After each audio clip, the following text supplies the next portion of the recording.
Hello, this is Bill Webb, aka Billy Indiana. Today I'm going to do a partial playthrough and review for Ticket to Ride London.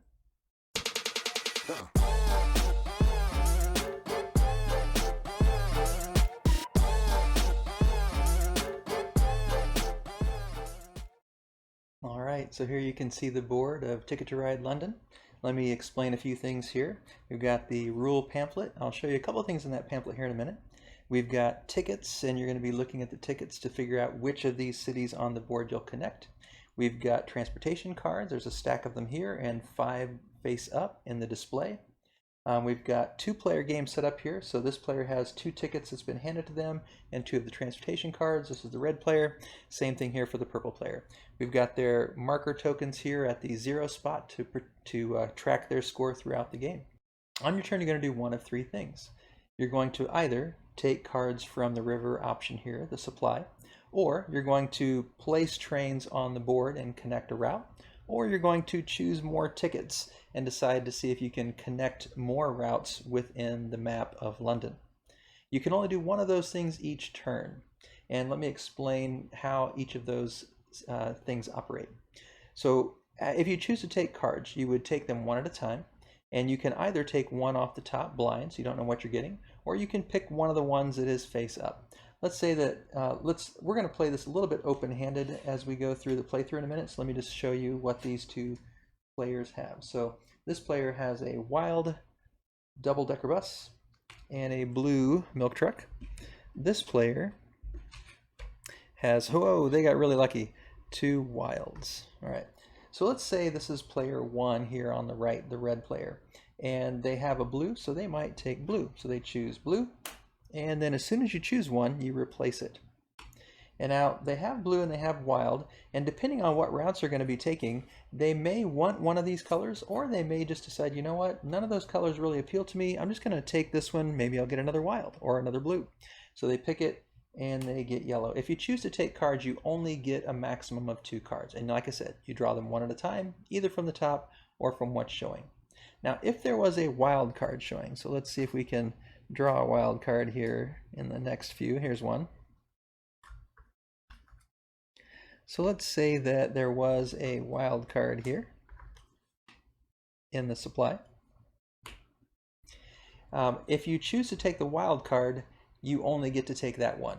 So I couldn't take this black one and then take the wild card as my second choice. If you take a wild card, you only get one, unless you're lucky and you just draw it blind. If you draw it blind and it's a wild card, you don't need to tell anybody. It's part of the game. You just secretly put it in your hand, whether it's wild or not. No one needs to know, and you can still choose your second card. So if you choose a wild blind, you still get to choose a second one. So otherwise, if you choose it from the offer, you only get to choose one. So that is one of the options. The second option would be to place trains. Now, at this point, this player has 2 blue and a wild, so they could potentially build this route, and they would just take 3 of their trains, place it on the 3-length route. Since it's blue cards, they can make the blue route, and the wild is any color, and then they would just discard these cards, and that would be their turn. So that would be the second option in a turn, is to lay down trains and connect a route. And then the third option would be to look at the tickets, and you would choose 2, and you're required to keep 1. So let me talk to you a little bit about how these tickets work. At the beginning of the game, you're dealt 2 of them. And this one says, I need to connect British Museum to Waterloo. Well, here is British Museum, and Waterloo is right here. So I need to somehow connect from station to station to put these 2 together in a sequence of connected trains. If I can do that, I would earn 4 victory points at the end of the game. The second card I have is Hyde Park to Covent Garden. So from Hyde Park to Covent Garden. And so somehow I'm going to have to connect that. That's a pretty short one, only worth 3 points. So I might think, well, let's see, could I come down here and come back up? I don't know, that's kind of complicated. I may just want to choose one or the other. You can keep both or just one, but you have to keep one. So let's say this one seems a little bit easier to them. This one doesn't seem to fit real well. They would keep that one. Now they keep these secret. Actually, all the cards are kept secret normally. I'm going to go ahead and make these secret like normal, and I'm just going to play these face up just so you can kind of see the thinking of the players. And then this one would go underneath the deck, back in the pile. This player would do the same. They would look at their 2 cards, and they've got Buckingham Palace to Elephant and Castle, so they're trying to go from here to here, pretty short. and then from Trafalgar Square to Baker Street. So they're trying to get from here to here. Now that one, they may think, you know what, I could go here and then down to Buckingham and then around, and they may feel like they could do both of those, and each one is worth 5 points. So they're going to go for it. They're going to keep them both.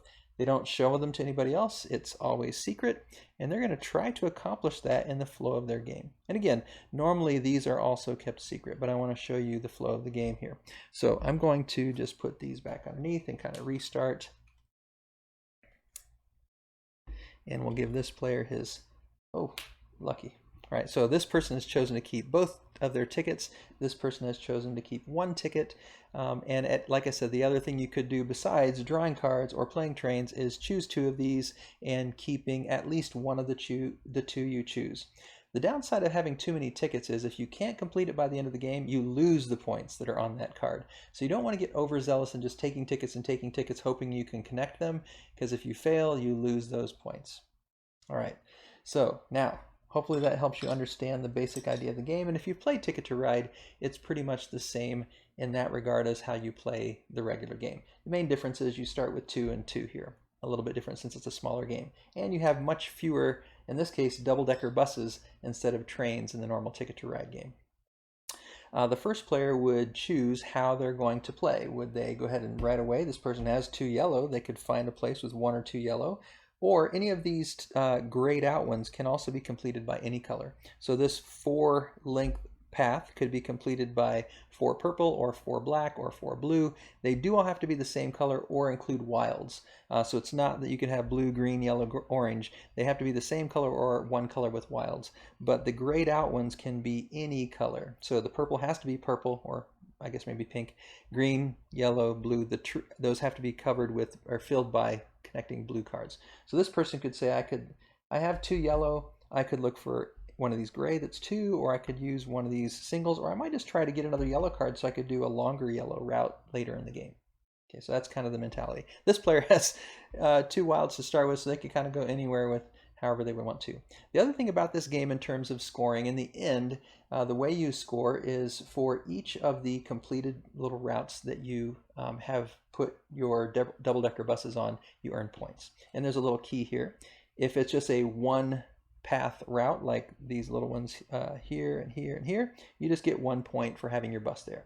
If it's a 2-path route, like this 2 purple and this 2 gray, those are also just worth 2 points. But if you have 3 in a row, like this purple pink one or this green one, you would earn 4 points for those routes that you complete. And if you have a 4-path route, you would earn 7 points. The other way that you can earn points is by completing those tickets. So again, if at the end of the game you have completed this route, you would earn the points at the bottom of the card, in this case 4 points. And again, deducting the ones you can't complete for your tickets. The last thing you do to earn points in this game, and this is new for this one, is you look at these other numbers that are on here, and these numbers are nothing to do with the paths, nothing to do with how many buses it takes to complete the route, but actually they are sections you can complete for bonus points. So if you can just connect 1 to 1, that is 1 point at the end. If you can connect all the 2s, and you could connect it in a lot of different ways. So you could maybe connect this way. So now the red player connects this 2 to this 2 to this 2 to this 2. They're all connected, and so they would earn the bonus for connecting all the 2s in their city section. They could also do it this way, because that 2, that 2, that 2, and that 2 are all connected by red trains. So any pattern that you connect them, as long as your red trains touch all the 2 stations, then you've completed that district and you would earn those points. Now, the harder it is to complete, the more points it's worth. So the 3 is this one. It's only got 3 spots, but they're all 2s and they're all single routes. So it'd be a little bit of a race there. Otherwise, you'd have to make some pretty hard routes to get there. The 4 is even harder. There's 4 of them, and there's a lot of different routes to figure out. The 5 is long routes along the end. It's just one straight line. But if you can touch your bus routes to each of those 5-point stations, then you would complete the 5-point district and earn those 5 points at the end of the game. So that is how you play at the end of the game. The player with the most points wins. If there is a tie in points, then the person who completed the most tickets wins. And if there's still a tie, you share the victory. So let's go through just a couple of rounds here so you can see. And like I said, I'm going to play it face up, cards open, just so you can kind of follow the logic, and we'll see how these first few rounds go so you can get a feel for it. All right, so we'll say again, this is player number one. They have 2 yellow. At this point, they could say, you know what, there's a wild card there, but they're thinking about their routes. They're trying to get from British Museum down to Waterloo. They're probably thinking, you know, this could be any color, either purple or black, and then any color. And so they've already got the 2 for this one, and it's a single route. They may say, you know what, I'm just going to make sure I don't lose out on that route. I'm going to play those 2 yellow cards and discard them, and I am going to connect Waterloo to Trafalgar Square. And their turn is done. You can only do one thing each turn. This player says, you know what, I got 2 wilds, and I'm trying to make this really long route here. You know, their hope is to get Baker Street through Buckingham Palace and Trafalgar Square all the way back down here to Elephant and Castle. So they're hoping to kind of make this long route. And they got 2 wilds, which is great, but they may want to look at their routes and think, you know, what colors am I going to need? And so they might think, well, this could be any color, but this would be black, so I may want to collect black. If I go this route, then, you know, orange or yellow here, I need to get up to Trafalgar Square, but that's any color. Maybe back down's any color, and then yellow. So they're thinking, you know, yellow would be good, black would be good, you know, this orange and yellow here. But as they're looking, the only one that's there is black. So they'll take the black, and then this gets flipped over. And then again, none of the other ones really seem to be particularly helpful. So in this case, because they've got wilds, they may just say, you know, I'm going to take one blind and see what I get. And they get a purple. And that's their turn. They choose to take cards. Now, player number one gets to go. And at this point, they don't have any options in terms of playing buses because they don't have any cards. So they have to take cards. And they know they're trying to get here from Waterloo to British Museum. So they're thinking I could use blue and orange, or I could use purple and black, and then I'm going to have this route or this route. So they got some options. So there is blue and there is purple. They say, you know what, I'm going to go this way. And so they're going to take that blue and flip one over. And on these double routes, no single player can take both routes in a double. So it wouldn't really do them any good to have this orange in terms of playing these side by side. You can't block off other players by taking both. If it's a double route, you can only choose to take one. The other rule, if you're playing a 2-player game like this, is all the double routes, once one of the routes has been claimed, that double route is closed. So the other half of that can't be claimed in a 2-player game. When you're at 3 players or 4 players, then both routes can be played. But since this is a 2-player game, if they take blue on their next turn, that one would become a defunct route. So they've got their blue, and now they say, well, I want 2 of a kind here. There's some green ones, so, you know, maybe they'll take a green one and hope that other green one stays there for next time. And that is their turn. This player's still looking, okay, you know, if they get some black ones, they know they're going to need some black ones. And they need this again and a double, and there's still no yellow out there. So again, let's just see. They're just going to go blind here. Oh, good, yellow. So they needed one of those yellows. And then just go blind again. Oh, another wild. They have loaded with wilds. So they may want to start trying to get some down here if some of the black cards don't start showing up pretty soon. But that's their turn. They took 2 cards. Now it's this player's turn. They're still thinking, you know what, I'm going to get this and make sure I don't lose out. Playing blue. So this player is taking, I'm going to get these buses on their routes quick and early. And so they put that blue one down, and that's their turn. Player number 2, okay, they need to probably start getting some buses out here. So they don't have enough black ones to fill this route, even with all the wilds that they have. It's not, oh, actually they could if they wanted to use all their wilds up in one. But I think what they're going to do is take the yellow and a wild, and then another wild here, and complete this route so they can make sure they get this elephant and castle route completed. So they're going to play those 3 cards to complete this, and they're on the board with some buses. And back to player number 1. So player number 1 needs another green to complete this. They see there's a green available. Boom. And it wouldn't have to be green, but since they had one, it makes sense to choose that. And then this gets turned over. And now they're starting to think, you know what, I don't know where I'm going to go, because if I get these down here next turn, I've already completed the one route I've collected. So I'm just going to take a blind one, and maybe I'll get lucky and get a wild. Oh, they got another green. And their turn is done. We come back to this player, and okay, they could say, you know what, I really need this one or this one to complete this, but he's got to connect Trafalgar Square. So he may think, you know, I am going to go ahead and play this pink one, make sure that I lock this down. So now I've got Trafalgar Square and I've got Elephant Castle. Remember, in their routes, they're trying to connect Trafalgar Square to Baker Street, and they're trying to do it all in one route just for convenience, and there's only so many buses here, and so they're also trying to think, I got to get to Buckingham Palace, but they want to touch Trafalgar Square. So now they just need to get 2 here, here, and then these 5. So just getting that one down and making sure they lock that one in is kind of advantageous. Back to this player. They're just going to go ahead and finish that route with the 2 green, and they could maybe say, you know what, I've got 3 green, maybe I should save that for another route later, but they just want to get it done and start advancing another strategy in the game. So they're going to play the 2. They're going to put 2 of their buses on this route, and that is their turn. And they have actually completed this. Now, they don't necessarily announce it. In fact, you wouldn't want to, but they've connected British Museum with their bus routes to Waterloo, so they know they're going to get these 4 points at the end of the game. So, but they keep that secret. Back to player number 1. There's a black card out there, and they need black cards for this. So they're going to take that one.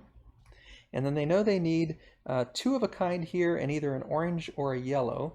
And so they could take the orange because they know that'll help them there. And that is their turn. They've connected 2. Now, if anytime 3 wild buses come up here, you discard all of them and pull out 5 new cards. Back to player 1. At this point, they've completed the 1 route they had. So for this turn, they're going to take 2 tickets and look at them. And they've got Trafalgar Square to St. Paul. Well, they're already in Trafalgar Square, so they would just have to get up to St. Paul. So that one looks like a pretty good one they'd want to keep. And then Globe Theatre to Brick Lane. Well, they possibly could do that, but they only have so many buses, so I think they're just going to keep this one and discard this one back to the pile. And that's their turn. They've looked at tickets, and that is the 3rd thing you can do. Take cards, or lay buses, or look at tickets. And they chose tickets. We'll go back to player 2 for 1 more turn. They could try to get a 2 of a kind here. They could take the orange to get the 2 of a kind here and hope they get another orange or yellow here. There's no black to take, so I think they'll do that. Take the orange, see what shows up. Ooh, and there's another black one, so that's good. So now they're getting closer and closer to their goal. So I think I'll stop there with the playthrough, and hopefully that helps you understand what are the different actions you can take, how you put buses down on the routes, how you can look at tickets to see if you can complete those routes, how you can then gather cards in order to complete the routes in a later turn. And now the scoring, we've talked about how you score, but the way you know when the game is over is when someone is down to 2 or fewer of their buses in their collection, then the game is going to be coming to an end, and everybody takes 1 more turn, including that player, and then the game is over. At that point, you would score up all your bus routes, and you get points according to the scale like I showed you. You would also then add any completed ticket points to your score, and then you would also look and see if you've connected any of the districts and add those points to your score, and the player with the most points wins. So hopefully that's helpful to understand the flow of the game. Now let me give you a review. What do I think about Ticket to Ride London? So what do I think about Ticket to Ride London? The first quality that I'm going to talk about is production value, and there will be these 6 categories you can see on the screen that I'll be evaluating. I'll give each one a score of 0, 1, or 2, depending on how strong I think it is for each category. And in production value, I would give this a 2. I think that the components are nice. It comes with a really nice tray inside to hold all the components nicely and very organized. The art's really pretty. I love the theme coming through, and that's actually the second one is theme. The theme of London, it's fun. All the different places of London. If you've been to London, you can think about the times when you visited. I love the different art of the different kinds of transportation that you would see in London, and using those double-decker buses instead of trains. So both the production value and the theme really intertwine well. I think even the rule book being almost like a little pamphlet looks cool for this one. It comes in a nice small box, more of a portable type of game. So production value, I give 2 out of 2. And theme also, I think the theme really comes through in terms of just feeling like you're traveling around London and trying to catch those buses. For me, it came through well. So I'd give it 2 out of 2 on theme as well. For mechanisms and decision making, it's not real deep, and I thought about maybe knocking it down a little bit for this, but it's such a quick game it shouldn't be deep. It's 15-minute game probably max for most people unless they're just learning it. And so in that case, I would say the decision making is just right. You're making sets, you're playing those sets, you're trying to plan out your routes, you're trying to think how you can maybe block another player, so you're kind of keeping track of them, making sure they're not going to block you. So there's enough player interaction and enough strategy that you have to be thinking ahead a little bit, and you also have to count your trains. And one thing we found with this game, because we've played other versions of Ticket to Ride quite often, this is so fast and you have so few buses to get on your routes that you pretty quickly realize, oh, the game is coming to an end, and all those things I hope to do, I'm not going to be able to accomplish. So I just need to finish this up. And so that was really a switch. If you play Ticket to Ride, this will kind of make you switch your planning and strategy and timing. You must be a little bit more aggressive and quick to finish this game, but it's fun. And so while they're pretty light, I think because it's such a quick and short game, I would still give it a 2 out of 2 for mechanisms and decision making. For game flow, it's quick. The turns are fast. You're going one right after another. Even with a 4-player game, you're not going to be waiting long, and there's just enough to think about while you're waiting of what cards you need to do, seeing what other people are doing, and you're just interested enough in what other people are doing to make sure they don't block you and to decide, oh, should I pick that route or this route? One thing I didn't mention in the playthrough is you don't have to make your routes connected in terms of as you're laying them. I could lay a route out on the far left of the board and another route on the far right of the board. It doesn't really matter. As long as I have the cards that match to lay the route, that's fine. But in terms of that game flow, it is quick from player to player, and like I said, there's just enough to think about. So I think that's good. It's nice and snappy. 2 out of 2 for game flow. For replay value, for me, it's a 1.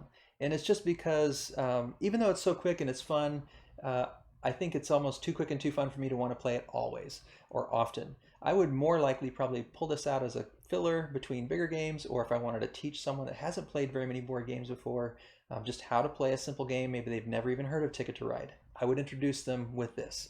It's quick, it's easy to learn. There's 15 minutes, 20 minutes, they're going to know if they like the game or not. And if they do and they really like it, you might say, hey, would you like to try the bigger version of Ticket to Ride? Or if they're just sort of interested, move on to another game. But I think it's one that you can introduce new players to the game really easily. And then for the last one, my personal value, I'm torn. I almost want to give it a 2, but I'm going to do 1 just because I really don't think this will get to the table as much in our house. We've played it a few times. It was fun. I think we'll probably really only play this when we're trying to introduce someone else to games or to Ticket to Ride, or maybe with our grandkids as they get a little bit older and can understand the game. But I don't think this will hit the table that much. But it's good enough, I think we'll keep it, because there are going to be those times when we want to teach someone how to play, and this I think is an ideal thing to use to introduce people to the type of game. So in the big picture then, that gives it a score of 10 out of 12. So again, a pretty high score, and it'll definitely stay on the shelf for us. I hope that review was helpful for you. If it was, please leave a comment below. I would encourage you to click like and subscribe as well. If I made a mistake and didn't catch it, make that comment as well. Or if there's another Ticket to Ride game that you really love that you want to give a shout out, write in those comments about that too. Thank you for watching. This is Billy, Indiana, signing off.